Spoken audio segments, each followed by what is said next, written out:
은혜에 가득한 왕이 돼서 이제 세상 모든 것 가진 것처럼 보이는 그의 다윗 왕입니다.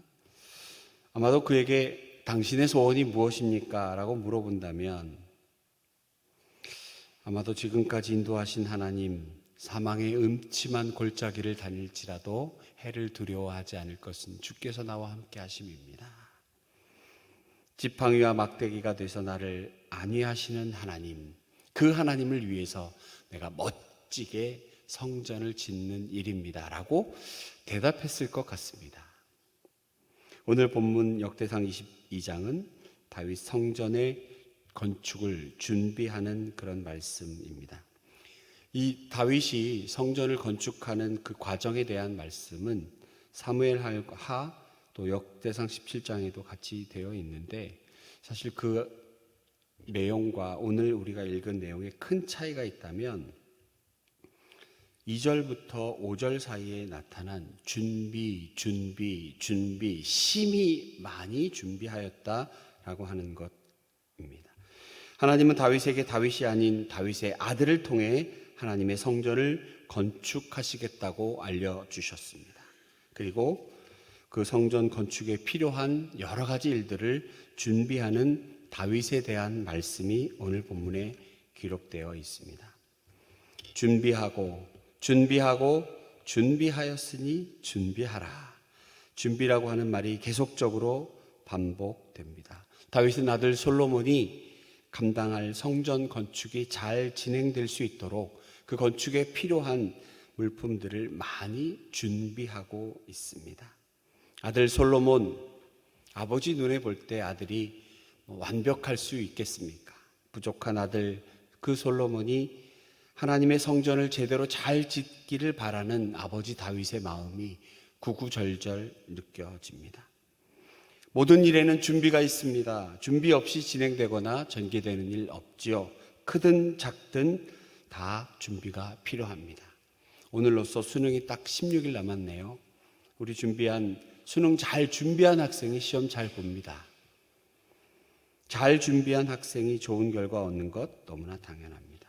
교회 여러 가지 행사가 하나님께 영광이 되고 성도들에게 기쁨과 감사가 되기 위해서는 무엇보다도 잘 준비해야 하고 점검하는 일이 꼭 필요합니다.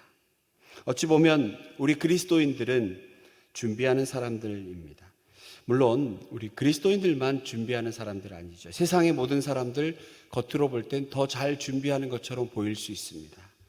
제가 오랫동안 기업체에서 근무해 보니 보통 기업체는 9월이 되면 내년도 사업 계획을 수립해서 벌써부터 11월 되면 이제 내년도 달력이 벌써 내년도로 시작됩니다. 아마 우리 인생 크든 작든 많든 적든 준비하는 인생인 것 같습니다. 그러나 여러분, 우리는 무엇을 준비해야 하겠습니까? 다윗이 아들 솔로몬을 통하여 하나님의 성전을 잘 짓기 위해 준비한 것처럼, 그리고 지금도 수많은 사람들이 무엇인가를 하기 위해 잘 준비하고 있는 것처럼, 과연 우리 그리스도인들은 무엇을 준비해야 합니까? 여러분, 무엇을 준비하고 계십니까?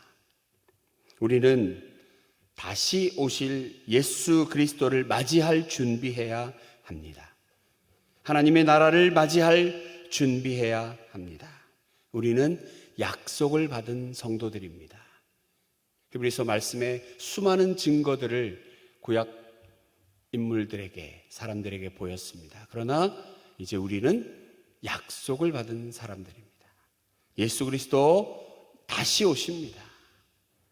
주님에 대한 믿음으로, 주님에 대한 믿음의 안에서 말씀에 대한 순종으로 다시 오시는 주님을 맞이할 준비를 해야 합니다. 하나님의 나라를 준비해야 합니다. 제가 이 말씀을 드리면서 그런 생각을 해봅니다. 여러분, 정말 하나님의 나라를 기대하십니까? 너무 좋아요? 와야 됩니다. 하나님의 나라 꼭 기대합니다. 그러면 준비해야 합니다.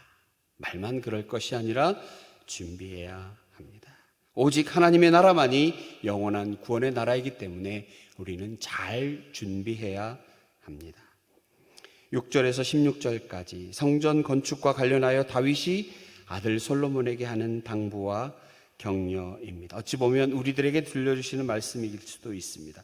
우리 함께 읽어볼까요? 6절부터 10절까지 함께 천천히 읽어보겠습니다. 다윗이 그의 아들 솔로몬을 불러 이스라엘 하나님 여호와를 위하여 성전 건축하기를 부탁하여 다윗이 솔로몬에게 이르되 내 아들아, 나는 내 하나님 여호와의 이름을 위하여 성전을 건축할 마음이 있었으나 여호와의 말씀이 내게 임하여 이르시되 너는 피를 심히 많이 흘렸고 크게 전쟁하였느니라. 내가 내 앞에서 땅에 피를 많이 흘렸은즉 내 이름을 위하여 성전을 건축하지 못하리라. 보라, 한 아들이 내게서 나리니 그는 온순한 사람이라. 내가 그로 주변 대적에게서 평온을 얻게 하리라. 그의 이름을 솔로몬이라 하리니 이는 내가 그의 생전에 평안과 안일함을 그의 이스라엘에게 줄 것임이니라. 그가 내 이름을 위하여 성전을 건축할지라. 그는 내 아들이 되고 나는 그의 아버지가 되어 그 나라 왕위를 이스라엘 위에 굳게 세워 영원까지 이르게 하리라 하셨나니. 아멘. 다윗은 지금 아들 솔로몬에게 성전 건축과 관련된 어찌 보면 비밀을 말해 줍니다. 다윗 자신이 하나님의 성전에 건축할 마음이 있었지만, 아니 너무 그렇게 하고 싶었지만 하나님은 다윗이 피를 많이 흘렸으므로 다윗의 아들을 통하여 성전을 건축하겠다고 하십니다. 어떤 의미입니까? 다윗이 죄를 많이 지어서 그런 겁니까? 다윗이 죄를 많이 지었으므로 피 묻은 손으로 하나님의 성전을 감히 건축할 수 없다고 말씀하신 것입니까? 아닙니다. 너의 몫은 딱 거기까지다. 이스라엘과 하나님의 성전을 위한 다윗의 역할은 딱 거기까지다 라고 말씀하시는 것입니다. 사람은 누구나 자기의 역할과 몫이 있습니다. 자기 혼자 모든 것을 할 수 있고 해야 하는 것 아니죠. 자기가 모든 것을 할 수 없고 하지도 못합니다. 그러기에 우리 주변엔 돕는 사람들이 얼마나 많은지 모릅니다. 우리 공동체는 그래서 서로 세워져 가야 합니다. 홀로 설 수 없습니다. 연약한 지체를 서로 돕고 세워주고 기도하며 중보하는 것, 그것이 바로 아름다운 교회의 모습입니다. 언제나 항상 즐겁고 행복하고 영적으로 충만하면 좋겠지만 그렇지 않지 않습니까? 어느 날은 은혜 받아 뭐라도 다 해줄 것 같지만 어떤 날은 어떤 이유에서든지 마음이 참 많이 힘들고 신앙생활 하는 것도 참 많이 어렵고, 그럴 때 내게 힘을 주었던, 내가 영향을 주었던 그런 성도에게서, 그런 주변 사람들에게서 힘을 얻게 되는 것, 그래서 새 힘을 얻게 되는 것이 어찌 보면 맛 아니겠습니까? 서로 세워가고 세워주는 일. 하나님께서 하신 말씀, 내 아들 솔로몬이 성전을 건축한다, 이 말씀은 다윗에게 정말 섭섭하게 들렸을 것입니다.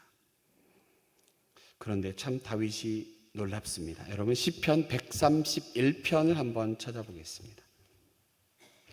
구약성경 시편 131편입니다.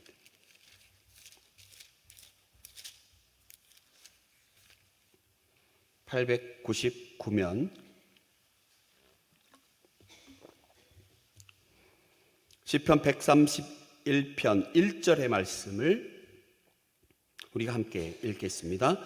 여호와여, 내 마음이 교만하지 아니하고 내 눈이 오만하지 아니하오며 내가 큰 일과 감당하지 못할 놀라운 일을 하려고 힘쓰지 아니하나이다. 성경은 다윗이 사모하고 품고 있는 하나님의 영광을 위한 열심을 놓치지 않고 기록하여 우리에게 말씀합니다. 다윗은 분명 하나님의 처소가 될 성전을 건축하고 싶은 간절한 마음이 있었습니다. 그럴 만한 능력이 충분히 있었기에 더 그럴 수 있었습니다. 그러나 우리 읽은 대로 그의 마음을 우리가 읽을 수 있습니다. 여호와여, 내 마음이 교만하지 아니하고 내 눈이 오만하지 아니하오며 내가 큰 일과 감당하지 못할 놀라운 일을 하려고 힘쓰지 아니하나이다. 교회 안의 모든 성도들에게는 교회를 위한 저마다의 역할과 저마다 해야 할 일들이 있습니다. 그리고 자기 역할과 그 역할들을 통해서 교회는 든든히 세워져 갑니다. 보이지 않게 또 보이게 자기 역할과 그 일들을 감당해내므로 교회는 든든히 서갑니다. 그러므로 서로 존중해야 합니다. 보인다고 인정하고 안 보인다고 덜 인정해서도 안 되고 서로 존중하고 격려하며 동행되어 가야 할 것입니다. 그때 여러 사람들의 역할과 수고로 아름다운 하나님의 성전이 세워졌듯이 교회는 평안하여 든든히 서갑니다. 제가 말씀을 묵상하면서 우리 교회의 공동체를 위해 이곳 저곳에서 묵묵히 애쓰고 헌신하시는 많은 성도님들이 머리를 스쳐 지나갔습니다. 막 달려가 손잡고 격려하고 싶은 마음이 간절했습니다. 얼마나 귀한 성도님들의 헌신과 기도로 이 교회가 세워져 갔고 이렇게 아름다운 예배당에서 우리가 예배할 수 있을까? 각자의 역할, 그 일들을 묵묵히 해냈던 수많은 믿음의 선진들로 인하여 우리가 함께 예배를 하고 이 신앙의 유산을 물려받았습니다. 그러면 우리 물려받은 이 아름다운 신앙의 유산을 우리 다음 세대에 바르게 물려주어야 할 의무가 우리에게 또한 있는 것입니다. 오늘 17절에서 19절까지 이스라엘 모든 지도자들에게 다윗은 솔로몬을 도우라고 말합니다. 특별히 이스라엘에게 베풀어 주신 하나님의 은혜를 기억하고 기도하며 솔로몬을 도와 성전 건축을 완성하라고 하고 있습니다. 다윗이 또 이스라엘 모든 방백에게 명령하여 그의 아들 솔로몬을 도우라 하여 이르되 다윗은 주변의 모든 대적을 복종시킴으로 평화를 이루었습니다. 그러므로 이제 남은 것은 하나님의 백성으로 그들이 솔로몬을 도와 성전을 아름답게 건축하고 살아계신 하나님, 그 하나님을 만방에 보이고 하나님을 구하는, 하나님을 날마다 구하는 백성이 되는 것입니다. 여러분 인생에 하나님의 영광을 위한 열심으로 이룰 수 있는 것 무엇입니까? 결단하셔야 합니다. 대신자를 품고 기도하고 열심 내어 지금 당장 전화기 꺼내 들고 전화하고 위해서 기도해야겠지요. 교회 곳곳에 내가 헌신할 곳을 찾아 스스로 일하고 무엇보다 거룩하신 하나님의 영광을 위하는 일을 해야 할 것입니다. 오늘 우리에게 주시는 22장의 말씀, 다윗이 성전을 준비하고 솔로몬과 방백들에게 당부한 이 말씀의 교훈, 어렵지 않게 우리에게 다가올 수 있습니다. 문제는 이것이 옛날 옛적 이야기가 아니라 지금 당장 오늘도 살아 역사하는 나의 이야기가 되어야 한다라고 하는 것입니다. 말씀에 머무는 것이 아니라 내 안의 삶에 살아 역사하시는 하나님의 말씀이 되어 오늘도 우리의 삶 가운데 오늘 주신 말씀의 교훈이 분명하게 드러나게 되기를 축복합니다. 기도하겠습니다. 하나님 아버지, 오늘 주신 귀한 말씀을 통하여 우리의 마음에 결단이 일어나게 하시고 다윗 왕 하나님 마음에 합한 자, 그의 겸손함을 또 그의 순종함을 우리가 깨닫는 귀한 시간 되게 하여 주시옵소서. 깨닫고 순종하는 우리가 되게 하여 주시옵소서. 하나님 아버지, 특별히 이 시간 주님 앞에 간절히 기도하옵기는 이제 16일 남은 수능을 앞두고 두려움과 여러 가지 생각으로 준비하고 있는 귀한 우리의 자녀들을 하나님 이 시간 만나 주시옵소서. 지혜를 더하여 주시고 강하고 담대한 용기를 허락하시고 하나님께서 나의 인생 이끌어 가신다라고 하는 강한 믿음 가운데 강하고 담대함으로 이 시간들을 승리해낼 수 있도록 우리 아이들 하나님 눈동자와 같이 지켜 주시옵소서. 성도님들의 한 사람 한 사람이 하나님 앞에 드리는 간절한 마음의 소원의 기도를 하늘문 여시고 하나님 들으시고 아름답게 하나님 응답하여 주시옵소서. 믿고 감사드리오며 예수님 거룩하신 이름으로 기도하옵나이다. 아멘.